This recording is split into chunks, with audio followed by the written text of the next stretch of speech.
Mauti inaweza ikakaa mahali, ikakaa kwenye kizazi, ikakaa kwenye jicho. Hivi wewe hujawahi kusikia ugonjwa uliomuua ulianzia wapi? Kwenye mguu. Maana mauti iliwekwa wapi? Mguuni. Ugonjwa uliomuua ulianzia wapi? Sehemu fulani.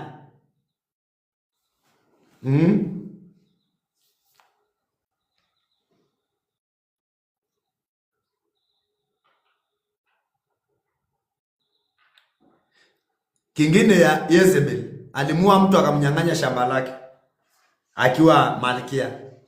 Nabii akasikia akasema, okay, amemuua mtu, amemtapeli, sawa.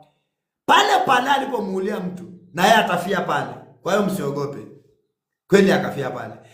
Shida ni yale matamshi, umetegwa kwa maneno, umekamatwa kwa maneno ya kinywa chako.